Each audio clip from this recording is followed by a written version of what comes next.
Hello students, আজি লৈছো ভুজাই ডিস্ট্ৰিক্টত হৈ যোৱা এইচএছ সেকেন্ড ইয়াৰ হাফ ইয়াৰলিৰ অসমীয়াৰ প্ৰশ্ন কাকতখন। আজি আমি এই প্ৰশ্ন কাকতখন কমপ্লিট আলোচনা কৰিম। তাৰ লগতে তোমালোকক 1 নম্বৰীয়া আৰু 2 নম্বৰীয়া প্ৰশ্নবোৰৰ উত্তৰবোৰ তোমালোকক দি যাম। আৰু এই কুৱেশ্চন পেপাৰটো কিন্তু বহুত ধুনীয়া এটা কুৱেশ্চন পেপাৰ, যি কুৱেশ্চন পেপাৰটোৱে যিসকলৰ এতিয়ালৈ হাফ ইয়াৰলি এক্সাম হোৱা নাই নাইবা তোমালোকৰ আগন্তুক এইচএছ ফাইনেল 2026তো বহুখিনি সহায় কৰিব। আশা কৰো তোমালোকে ভিডিঅটো সম্পূৰ্ণ চাবা। তাৰ আগতে যদি প্ৰথমবাৰ চেনেলটোলৈ ভিজিট কৰিছা তেতিয়াহলে চেনেলটো সাবস্ক্ৰাইব কৰি লবা আৰু লগতে বেল আইকনটো প্ৰেছ কৰি অল কৰি ৰাখিবা। তোমালোকক কৈ দিও যে প্ৰশ্নকাকতখনৰ প্ৰথমত আমি প্ৰশ্নবোৰ পঢ়ি লম 1 নম্বৰীয়া, তাৰ পিছত আমি উত্তৰবোৰ আলোচনা কৰিম। প্ৰথম তোমালোকে চাব পাৰা অতি চমু প্ৰশ্ন উত্তৰ 1 নম্বৰীয়া 10টা আছে তোমালোকৰ। ক নম্বৰ প্ৰশ্নটো হৈছে ভাৰতীয় সংস্কৃতিৰ মূল আধাৰ কি? এই প্ৰশ্নটো বহুবাৰ এইচএছ ফাইনেলতো ৰিপিট হৈছে। তাৰপিছত খ নম্বৰ প্ৰশ্নটো হৈছে মোৰ মাতৃমুখ দৰ্শন শীৰ্ষক পাঠটো ক'ৰ পৰা সংগ্ৰহ কৰা হৈছে? এই প্ৰশ্নটো অতিকৈ ইম্পৰ্টেন্ট, ভেৰি ইম্পৰ্টেন্ট প্ৰশ্ন হয়। তাৰপিছত গ নম্বৰ হৈছে যতীন্দ্ৰনাথ দুৱৰাক কি কবি বুলি কোৱা হয়? ঘ নম্বৰ প্ৰশ্নটো হৈছে গজশাস্ত্ৰ মানে কি? ঙ নম্বৰ প্ৰশ্নটো হৈছে তীৰ্থনাথ শৰ্মাৰ কাব্য গ্ৰন্থখনৰ নাম কি? প্ৰথম 6 নম্বৰ প্ৰশ্নটো হৈছে মফিজুদ্দিন আহমেদ হাজৰিকা কোন যুগৰ কবি? দ্বিতীয় প্ৰশ্নটো হৈছে হস্তি বিদ্যাৰ নব পুথিখনৰ ভাষা পদ্য নে গদ্য? বৰ্গীয়া জ নম্বৰ প্ৰশ্নটো হৈছে জাগৃতি কাব্য গ্ৰন্থখনৰ মাজেৰে কবি কি মনোভাৱ প্ৰকাশ পাইছে? ঝ নম্বৰ প্ৰশ্নটো হৈছে জ্যোতিপ্ৰসাদ আগৰৱালাই ৰচনা কৰা প্ৰথম নাটকখনৰ নাম কি? য় নম্বৰ প্ৰশ্নটো হৈছে কবিতাটিৰ উল্লেখ থকা বিশ্বশিল্পী কোন? এই গোটেইকেইটা প্ৰশ্ন তোমালোকে চাব পাৰা, অতিকৈ ইম্পৰ্টেন্ট প্ৰশ্ন হয়। অলৰেডি আমি কমন কুৱেশ্যন এনসাৰৰ অসমীয়া সিৰিজ ভিডিঅ'টোতো আলোচনা কৰিছিলো। এতিয়া আমি উত্তৰবোৰ আলোচনা কৰিম, তোমালোকে উত্তৰসমূহ ধুনীয়াকে চাই যোৱা। ক নম্বৰ প্ৰশ্নটো আছিল ভাৰতীয় সংস্কৃতিৰ মূল আধাৰ কি? ইয়াৰ উত্তৰটো হৈছে ভাৰতীয় সংস্কৃতিৰ মূল আধাৰ হ'ল বেদ। খ নম্বৰ প্ৰশ্নটো আছিল মোৰ মাতৃমুখ দৰ্শন শীৰ্ষক পাঠটো ক'ৰ পৰা সংগ্ৰহ কৰা হৈছে? ইয়াৰ উত্তৰটো হৈছে মোৰ মাতৃমুখ দৰ্শন পাঠটো ডক্টৰ নগেন শইকীয়া সম্পাদিত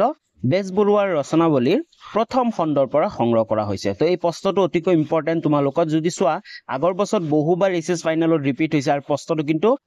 ভেৰি ইম্পৰ্টেন্ট আৰু কমন প্ৰশ্ন হয়। তাৰপিছত নেক্সট গ নম্বৰ প্ৰশ্নটো আছিল যতীন্দ্ৰনাথ দুৱৰাক কি কবি বুলি কোৱা হয়? এই প্ৰশ্নটো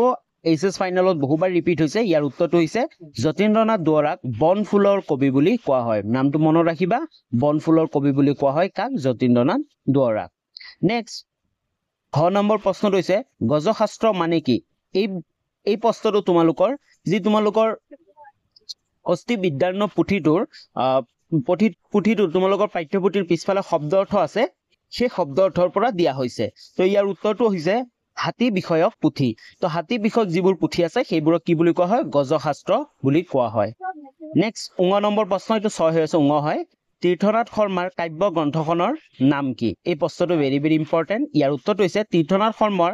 কাব্য গ্ৰন্থখনৰ নাম হ'ল কামসেন্দুৰ। মনত ৰাখিবা নামটো কামসেন্দুৰ। নেক্সট প্ৰথম 6 নম্বৰ প্ৰশ্নটো হৈছে মফিজুদ্দিন আহমেদ হাজৰিকা কোন যুগৰ কবি? এই প্ৰশ্নটো অতিকৈ ইম্পৰ্টেন্ট হয়। ইয়াৰ উত্তৰটো হৈছে মফিজুদ্দিন আহমেদ হাজৰিকা জোনাকী যুগৰ কবি। মনত ৰাখিবা মফিজুদ্দিন আহমেদ হাজৰিকা জোনাকী যুগৰ কবি। নেক্সট দ্বিতীয় 6 নম্বৰটো প্ৰশ্ন আছিল হস্তি বিদ্যাৰ্ণ পুথিখনৰ ভাষা পদ্য নে গদ্য? ইয়াৰ উত্তৰটো হৈছে ইয়াৰ ভাষা হৈছে গদ্য। নেক্সট বৰ্গীয়া জ নম্বৰ প্ৰশ্নটো জাগৃতি কাব্য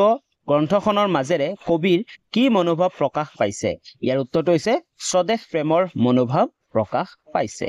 অকে, তাৰপিছত ঝ নম্বৰ প্ৰশ্নটো হৈছে জ্যোতিপ্ৰসাদ আগৰৱালাই ৰচনা কৰা প্ৰথম নাটকখনৰ নাম কি? বন্ধুসকল, জ্যোতিপ্ৰসাদ আগৰৱালাৰ ৰিলেটেড প্ৰশ্ন বহুত অহা দেখা যায়। তেওঁৰ প্ৰথম নাটক, তেওঁৰ প্ৰথম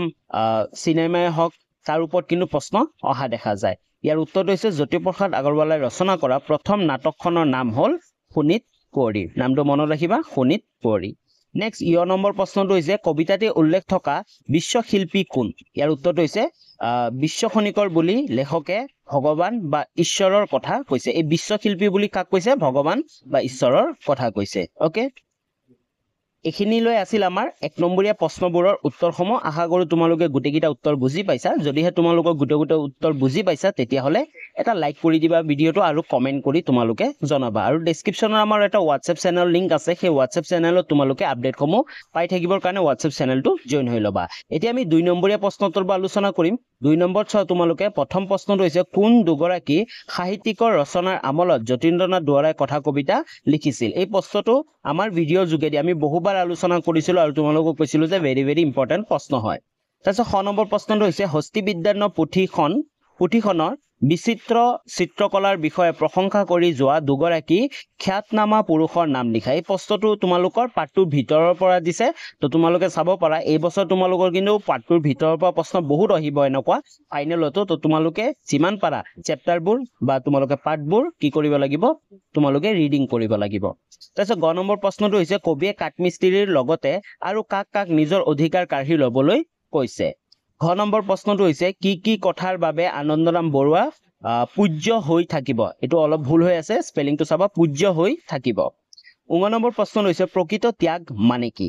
প্ৰথম 6 নম্বৰটো হৈছে হস্তি গ্ৰন্থ বুলিলে কি বুজা এই প্ৰশ্নটো ভেৰি ইম্পৰ্টেন্ট তাৰপিছত দ্বিতীয় 6 নম্বৰ প্ৰশ্নটো হৈছে পূজাৰ 16টা উপকৰণৰ যিকোনো 4বিধ উপকৰণৰ নাম লিখা এই প্ৰশ্নটো ডাইৰেক্টলি 2024 ত আহিছিল 2024 ৰ পৰা প্ৰশ্নটো দিয়া হৈছে আৰু এই প্ৰশ্নটো কিন্তু একদম ভিতৰুৱা প্ৰশ্ন হয় তাৰ পিছত বৰ্গীয় 1 নম্বৰ প্ৰশ্নটো হৈছে অসমৰ বাহিৰৰ কোন দুজন কবিৰ গীতৰ লগত মাধৱদেৱৰ বৰগীত তুলনা কৰিব পাৰি এই প্ৰশ্নটো ভেৰি ইম্পৰ্টেন্ট তো এইগিটা আছিল 2 নম্বৰৰ প্ৰশ্ন আৰু অতিকৈ দৰকাৰী তোমালোকৰ কাৰণে এতিয়া আমি উত্তৰবোৰ আলোচনা কৰি যাম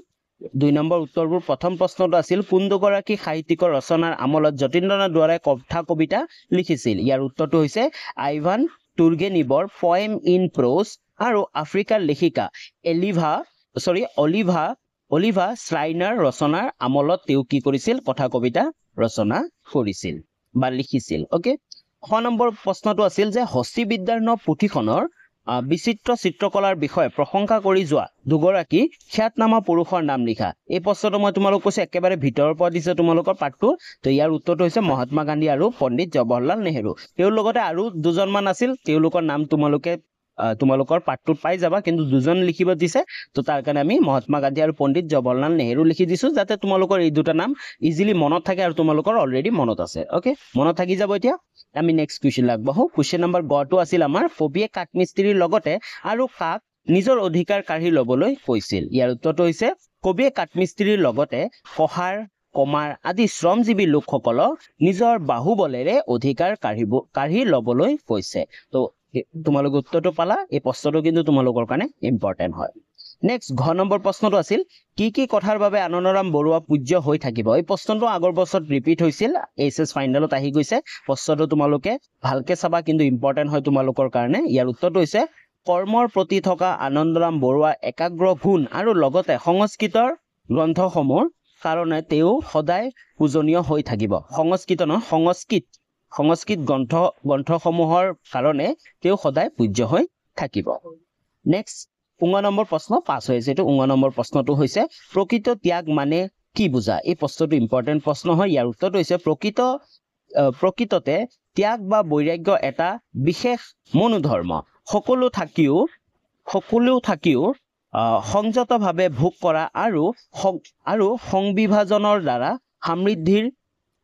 সদগতি ঘটুৱাকে ত্যাগ বোলা হয় নেক্সট কুৱেশ্যন প্ৰথম 6 নম্বৰ কুৱেশ্যনটো আছিল আমাৰ হস্তি গ্ৰন্থ বুলিলে কি বুজা এই প্ৰশ্নটো ইম্পৰ্টেন্ট হয় তোমালোকৰ উত্তৰটো চোৱা হস্তি গ্ৰন্থ মানে হল হাতী বিষয়ক পুথি তো হস্তি গ্ৰন্থ মানে কি হাতী বিষয়ক পুথি যি পুথিত হাতীৰ বিষয় লিখা হয় ওকে অসমীয়া ভাষাত লিখা তেনে এখন গ্ৰন্থ হল হস্তি বিদ্যান্ন পুথি হস্তিৰ বিদ্যান্নম তো তোমালোকে এখিনিত মনত ৰাখিবা তোমালোকে হয়তো খুদি দিব পাৰে যে অসমীয়া ভাষাত লিখা এখন হস্তি গ্ৰন্থৰ নাম লিখা তেতিয়া তোমালোকে লিখিব লাগিব হস্তি বিদ্যান্নম বুজি পাইছা এটো ওয়াব্য হয় ৰ নহয় বাংলা ৰ হৈ গৈছে তাৰ পিছত সংস্কৃতি ভাষাটো হস্তি আয়ুৰ্বেদ তাৰপিছত মালংগ লীলা গজেন্দ্ৰ চিন্তামণি আদি তো সংস্কৃত ভাষাটো বহুত গিটা কিতাপ আছে তাৰ পিছত কৈছে হস্তি গ্ৰন্থত সাধাৰণতে বিবিধ হাতীৰ লক্ষণ হাতীশাল নিৰ্মাণৰ নিয়ম হাতীৰ দাঁতৰ মূল্য হাতীৰ শুভ বিচাৰ হস্তি বক্ষ হোৱাৰ মন্ত্ৰ হাতী শিকোৱাৰ নিয়ম আদি বিষয় অন্তৰ্ভুক্ত কৰা হয় তো এইখিনি আছিল হস্তি বিজ্ঞান পুথি বা হস্তি বিজ্ঞান গদ্য বুলিলে কি বুজা ওকে তাৰপিছত দ্বিতীয় নম্বৰটো প্ৰশ্ন আছিল ইম্পৰ্টেন্ট প্ৰশ্ন এইটো ভিতৰৰ পৰা দিছে কৈছে যে পূজাৰ 16টা উপকৰণৰ যিকোনো 4বিধ উপকৰণৰ নাম লিখা এই প্ৰশ্নটো HS 2024 ত আহি গৈছে তাৰ পৰাই ডাইৰেক্ট দি দিয়া হৈছে ইয়াৰ উত্তৰটো হৈছে পূজাৰ 16বিধ উপকৰণৰ যিকোনো 4বিধ উপকৰণৰ নাম হ'ল ধূপ দীপ নৈবেদ্য পাদ্য আৰু অৰ্ঘ্য ইত্যাদি বৰ্গীয় নম্বৰ প্ৰশ্নটো হৈছে অসমৰ বাহিৰৰ কোন দুজন কবিৰ গীতৰ লগত মাধৱদেৱৰ বৰগীত তুলনা কৰিব পাৰি এই প্ৰশ্নটো তোমালোকৰ কাৰণে ইম্পৰ্টেন্ট প্ৰশ্ন হয় কিন্তু SS ফাইনেলৰ কাৰণে ইয়াৰ উত্তৰটো চোৱা মহাৰাষ্ট্ৰৰ কবি তুকাৰাম আৰু উত্তৰ ভাৰতৰ কবি সুৰদাসৰ গীতৰ লগত তুলনা কৰিব পাৰি এই দুজন ব্যক্তিৰ নাম মনত ৰাখিবা মহাৰাষ্ট্ৰৰ তুকাৰাম আৰু উত্তৰ ভাৰতৰ কবি সুৰদাসৰ গীতৰ লগত এই মাধৱদেৱৰ বৰগীতৰ তুলনা কৰিব পাৰি ওকে তো এইখিনিলৈ আছিল আমাৰ 2 নম্বৰীয়া যিমানবোৰ প্ৰশ্ন আছে সেইবোৰৰ প্ৰশ্ন উত্তৰসমূহ এতিয়া আমি 3 নম্বৰীয়া প্ৰশ্ন যাও 3 নম্বৰীয়া প্ৰশ্নত আছে প্ৰসংগত সংগতি দৰ্শাই ব্যাখ্যা কৰা ইয়াতে যিকোনো দুটা আছে আমি তোমালোকে গুটেকিটা স্ক্ৰিনশ্বট লৈ ল'ব পাৰা এইগিটাৰ আৰু আমি উত্তৰবোৰ নিদিও তোমালোকে গুটেখিনি প্ৰশ্নবোৰ স্ক্ৰিনশ্বট লৈ ল'বা তো ক নম্বৰ আছে ত্যাগ বা বৈৰাগ্য এটা বিশেষ মনোধৰ্ম তাৰপিছত খ নম্বৰত আছে বিশ্বৰ য'ত কৰ্মীৰ দল তেজ ঢালি গঢ়ে প্ৰসাদ উজ্জ্বল তাৰপিছত গ নম্বৰটো আছে তেৱে কাম তেৱে কৰ্মী তেৱে কাৰিকৰ নিশ্চয় তেৱে বিশ্ব খনিকৰ তো এইটো তোমালোকৰ বিশ্ব খনিকৰৰ পৰা দিছে ইয়াত তোমালোকে প্ৰসংগত সংগতি দৰ্শাই ব্যাখ্যা কৰিব লাগিব 4 নম্বৰ প্ৰশ্ন তোমালোকে চোৱা যিকোনো 5টা প্ৰশ্নৰ উত্তৰ দিয়া ক নম্বৰ প্ৰশ্নটো হৈছে ডিব্ৰুগড় অসমীয়া তিৰোতাসকলৰ গড়গতি আৰু কাৰ্যকলাপ দেখি বেজবৰুৱাৰ মনলৈ কেনে ভাৱ আহিছিল পাঠৰ আধাৰত লিখা তো এইটো দীঘলীয়া প্ৰশ্ন পৰে তোমালোকৰ তাৰ পিছত খ নম্বৰটো আছিল চিৰন্তৰ মূল্যবোধ সম্পৰ্কে চমুকৈ ব্যাখ্যা কৰা তাৰ পিছত বৰগীতটোৰ মাধ্যমেৰে ভক্তিৰ প্ৰকাশ কিদৰে ঘটিছে আলোচনা কৰা ঘ নম্বৰ প্ৰশ্নটো হৈছে ভাৰতীয় সংস্কৃতিৰ মূলধাৰ বেদ কথাষাৰ ব্যাখ্যা কৰা তাৰ পিছত ব্যৱহাৰিক সাহিত্য বুলিলে কি বুজা দুখন অসমীয়া ব্যৱহাৰিক সাহিত্য পুথিৰ নাম লিখা তাৰপিছত পাশ্য আৰু পাশ্চাত্যৰ সম্বন্ধ সাধনত আনন্দৰাম বৰুৱাই কেনে অৱদান আগবঢ়াইছে বুজাই লিখা তো এইগিটা তোমালোকৰ দীঘলীয়া প্ৰশ্ন তোমালোকৰ ইম্পৰ্টেন্ট হয় তোমালোকে গুটেখিনি স্ক্ৰিনশ্বট লৈ ল'বা আৰু তোমালোকে উত্তৰবোৰ লিখিবলৈ চেষ্টা কৰিবা তাৰ পিছত 5 নম্বৰ প্ৰশ্ন আছে 5 নম্বৰত আছে তলত যিকোনো 5টা প্ৰশ্ন উত্তৰ দিয়া 1 নম্বৰীয়া 5টা হয় এইগিটাৰ উত্তৰ মই নিদিও এইগিটা উত্তৰ অলৰেডি আমি SS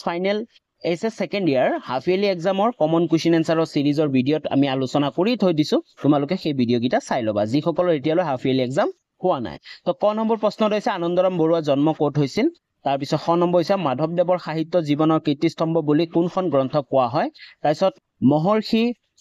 টলষ্টৰৰ মতে সৌন্দৰ্যবোধ কি তীৰ্থনাথ শৰ্মাৰ কাব্য গ্ৰন্থখনৰ নাম কি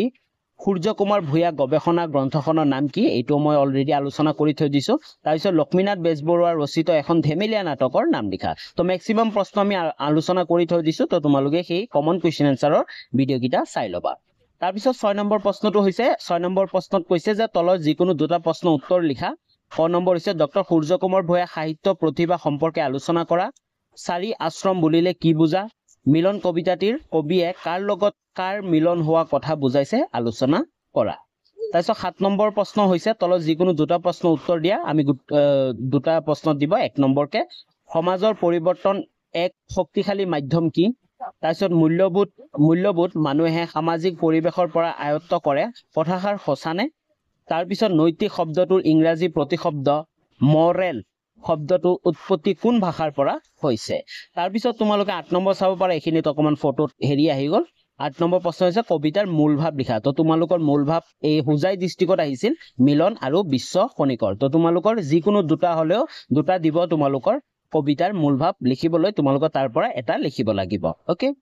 তাৰ পিছত আমাৰ 9 নম্বৰ প্ৰশ্নত আহিছে পুনৰ প্ৰসংগত সংগতি দৰ্শাই ব্যাখ্যা কৰা তো ইয়াত আছে ক নম্বৰটো আজি জনতাৰ পংকজ ৰূপ জাগে পদুমৰ দৰে বোকাত জনমা মানুহে আজি আলোকলে উঠে আহে বেলিমুৰা হৈ হাহে তো এইখিনি তোমালোকৰ এইটো প্ৰসংগত সংগতি দৰ্শাই ব্যাখ্যা তাৰ পিছত 10 নম্বৰত আছে চমু উত্তৰ দিয়া যিকোনো এটা আধ্যাত্মিক মূল্যবোধ তাৰ পিছত নৈতিক মূল্যবোধ তাৰপিছত নেক্সট হৈছে চমুকৈ লিখা প্ৰত্যয় কাক বোলে এইখিনি গ্ৰামাৰ সেকশন হয় তোমালোকৰ গ্ৰামাৰ সেকশনৰ পৰা কি আহিছে তোমালোকে চাব পাৰা প্ৰত্যয় কাক বোলে তদিত প্ৰত্যয় সংগ সহ উদাহৰণ দিয়া তাৰপিছত অসমীয়া ভাষাত কৃত প্ৰত্যয় কাক বোলে উদাহৰণ সহ লিখা তো এইখিনি অলৰেডি আমি এছএছ হাফ ইয়াৰলি এক্সামৰ যি সিলেবাস আলোচনা কৰিছিলো তাতো মই কৈ দিছিলো যে প্ৰত্যয় আহিব আৰু কৃত প্ৰত্যয় আহিব আৰু তদিত প্ৰত্যয় তোমালোকৰ আহিব তাৰপিছত 12 নম্বৰ আছে তলত দিয়া ছটা শব্দ হোৱা প্ৰত্যয়বোৰ ভাঙি কোৱেশ্চনটো ভুল হৈ আছে অকমান ভাঙি কি প্ৰত্যয় যোগ হৈ লিখা তো ইয়াতে কি আছে তোমালোকে চাব পৰিয়া সমহীয়া তাৰপিছত নহৰণী দাৱনী তাৰপিছত জলম্ব তাৰপিছত শেহতীয়া তাৰপিছত লিখাৰু তাৰপিছত এলেহুৱা তাৰপিছত 13 নম্বৰ প্ৰশ্ন আছে অৰ্থ লিখি বাক্য ৰচনা কৰা তো তোমালোকৰ বাক্য ৰচনা আহিব তোমালোকে বাক্য ৰচনাখিনি চাব পাৰা তাৰপিছত 14 নম্বৰত আছে যিকোনো ৰচনা তোমালোকৰ 8 নম্বৰ আহিব ওকে 8 নম্বৰ তোমালোকৰ দি দিছে কি দিছে অসমৰ প্ৰাকৃতিক সম্পদ দৈনন্দিন জীৱনত বিজ্ঞানৰ প্ৰভাৱ তোমাৰ প্ৰিয় গ্ৰন্থ ভাৰতৰ নিবনুৱা সমস্যা তো এই চাৰিটা ৰচনা তোমালোকৰ কাৰণে এছএছ ফাইনেলৰ কাৰণে ইম্পৰ্টেন্ট হৈ আছে তো তোমালোকে এইগিটা ভালকে চাবা ওকে তো আজিলৈ ইমানখিনি আছিল আশা কৰো তোমালোকে ভিডিওটো ভাল পালা যদি তোমালোকে ভিডিওটো ভাল পাইছা তেতিয়া হলে লাইক এটা কৰি দিবা কমেন্ট এটা কৰি জনাবা আৰু চেনেলটো সাবস্ক্ৰাইব কৰিব নাপাহৰিবা তাৰ লগতে তোমালোকৰ বন্ধু বান্ধৱী সকললৈ শ্বেয়াৰ কৰি দিবা তো আজিলৈ ইমানখিনি পুনৰ লগ পাম নতুন এটা ভিডিওলৈ তেতিয়ালৈ বাই বাই